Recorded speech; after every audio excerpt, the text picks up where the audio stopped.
Welcome to my YouTube channel Hindi classes with Sakshi. मेरा नाम साक्षी नाग है। मैं आपको क्लास 12 की सामान्य हिंदी के पद्य के सभी पाठों का अर्थ समझाऊंगी। मुझे आशा है आपको मेरी वीडियोस पसंद आए। जो हिंदी पद्य सामान्य हिंदी का पहला पाठ है उसका नाम है पवन दूतिका, जिसके कवि हैं अयोध्या सिंह उपाध्याय हरिऔध जी, जिनका जन्म 15 अप्रैल 1865 में हुआ था। इनका जन्म स्थान निजामाबाद था। इनके पिता का नाम भोला सिंह उपाध्याय और इनकी माता का नाम रुक्मणी देवी था। इनकी मृत्यु 6 मार्च 1947 में हुई थी। चलिए हम बढ़ते हैं पाठ की ओर।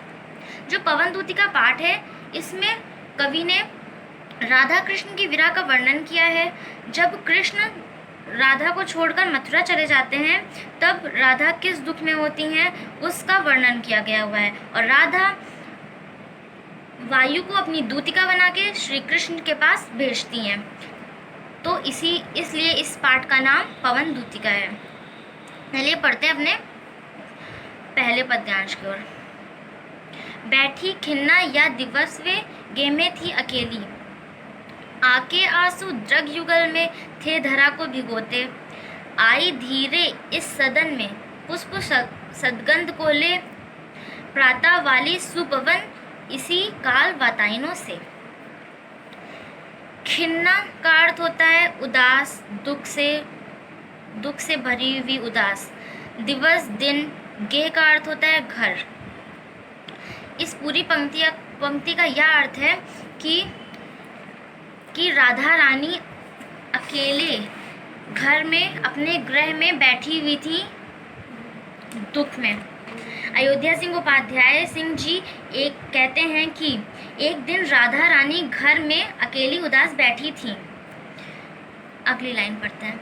आके आंसू द्रग युगल में थे धरा को भिगोते। आके आंसू द्रग युगल का अर्थ होता है दोनों, अर्थात दोनों आँखों से। इसका अर्थ ये है कि उनकी दोनों आँखों से आंसू बह रहे थे और वो पूरी पृथ्वी को भिगो रही थी। धरा का अर्थ पृथ्वी। वो अकेले कक्ष में बैठी हुई थी और बहुत उदास थी और उनके दोनों आँखों से आंसू बह रहे थे और वो आंसू से पूरी पृथ्वी भीग रही थी। आई धीरे इस सदन में पुष्प सदगंध को ले, प्रातः वाली सुपवन इसी काल वातायनों से। फिर धीरे से फूलों की महक वाले सुगंध वाली वायु प्रवेश करती है सदन में। सुबह की वायु होती है वो, और वो वातायनों का अर्थ होता है खिड़की या झरोका ऐसा। तो जो उसी समय उनके गृह में पुष्पों से सुगंधित गंध लेकर अपने साथ सुबह की वायु अंदर प्रवेश करती है, किसी खिड़की से या किसी झरोके से। इसका पूरा अर्थ मैं आपको अच्छे से समझा देती हूँ कि राधा रानी अकेली गृह में अकेले बैठी हुई होती हैं, बहुत उदास, और उनकी दोनों आँखों से आंसू बह रहे होते हैं और वो जो आंसू होते हैं वो पूरी धरती को भिगो रहे होते हैं। उनके अश्रु प्रवाह से पूरी धरती भीग रही होती है। और फिर धीरे से उसी कक्ष में सदन में पुष्प से सुगंधित वायु जो होती है वो प्रवेश करती है। सुबह की वायु उस खिड़की से या किसी चीज़ से या किसी झरोके से उस सदन में प्रवेश करती है। इसी तरह ये पूरा पद्यांश खत्म हो गया है। अब हम अगले पद्यांश पे बढ़ते हैं। चलिए अगले पद्यांश पे बढ़ते हैं।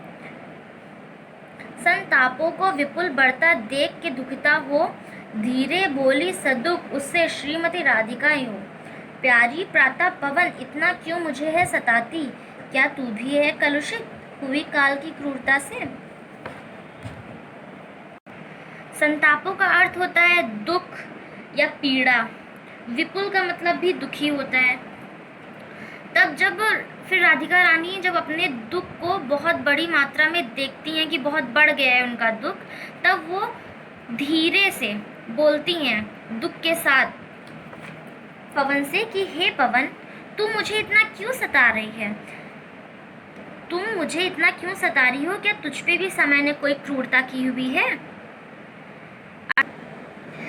अर्थात वो ना धीरे से बोलती हैं वायु से कि दुख के साथ दुख के साथ बोलती हैं राधिका रानी कि पवन मतलब जो सुबह की वायु होती है उससे, प्रातः की वायु से बोलती हैं कि तुम मुझे इतना क्यों सता रही हो?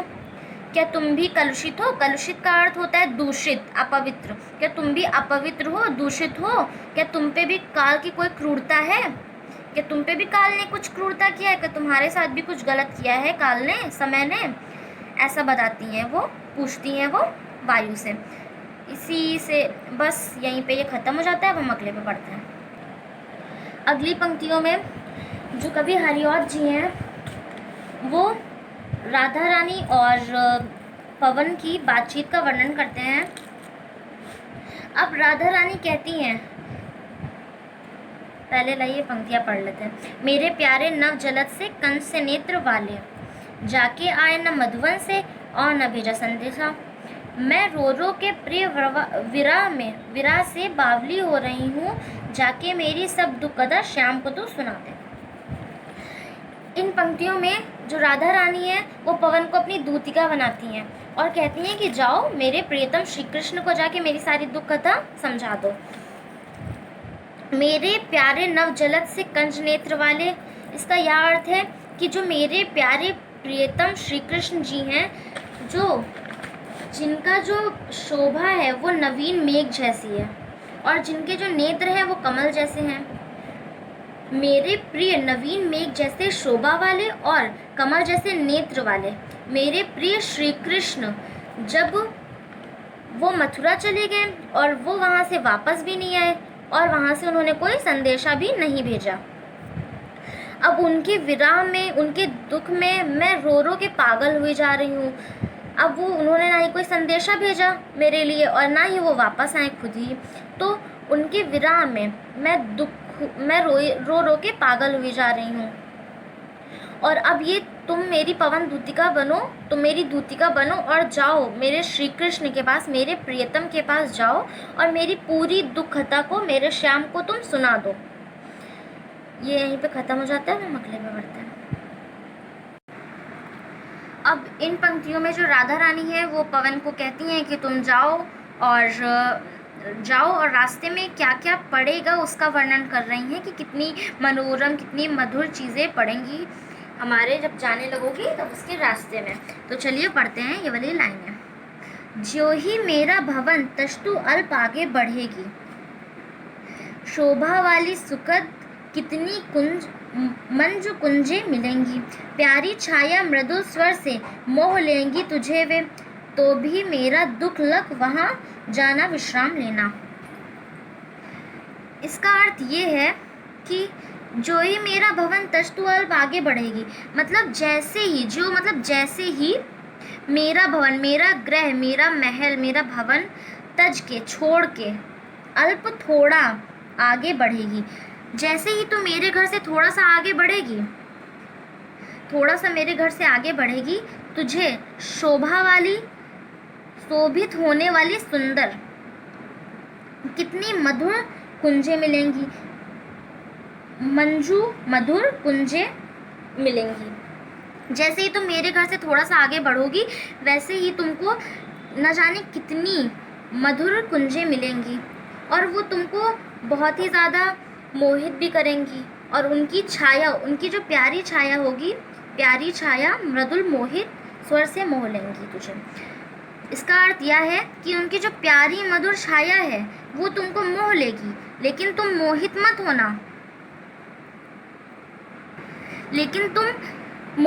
होना, और वहाँ जाके मेरा दुख भूलकर वहाँ विश्राम करने ना बैठ जाना, तो भी मेरा दुख लग वहाँ जाना विश्राम करना। इसका ये अर्थ ये है कि वो तुमको मोहित कर लेंगे लेकिन तुम वहाँ रुकना नहीं, तुम मेरा दुख मत भूलना,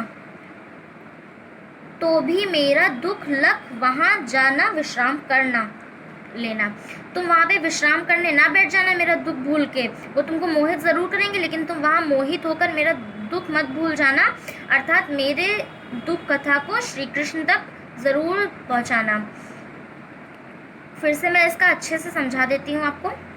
जब वो पवन को अपनी दूतिका बनाकर बोलती हैं कि जैसे ही तुम मेरे घर से थोड़ी सी दूर निकलोगी बाहर, वैसे ही तुमको एक शोभा वाली, शोभित करने वाली बहुत ही मधुर कुंजें मिलेंगी और उनकी जो छाया होगी वो बहुत ही ज़्यादा मोहित करेगी तुमको, लेकिन तुमको मोह लेगी, लेकिन तुम मोहित मत होना और वहाँ तुम रुकना नहीं। ये नहीं कि तुम मेरे दुख को भूल के और वहाँ पे विश्राम करने लग जाओ। मेरे दुख को याद रखना और मेरे प्रियतम श्री कृष्ण तक मेरी दुख कथा को ज़रूर पहुँचाना। यहीं पे ख़त्म होता है। अब आज ये 4 पद्यांश की व्याख्या हमने बता दी है इस वीडियो में। अब हम नहीं चाहते कि ज़्यादा बड़ी वीडियो हो, छोटी छोटी सी वीडियो होंगी, आप लोग को समझ में भी आ जाएंगी और बहुत ही सरल शब्दों में हमने यहाँ पे व्याख्या की है। एक भी, क्योंकि व्याख्या का अर्थ यही होता ही है कि हम अपने सरल शब्दों में लिखें, अपनी जो बोलचाल की भाषा है उसमें उसका अर्थ निकालें। तो हमने बहुत ही सरल शब्दों में बता दिया है, तो बस आप लोग इनको पढ़िए, बहुत ही इजी हैं, हो जाएंगी।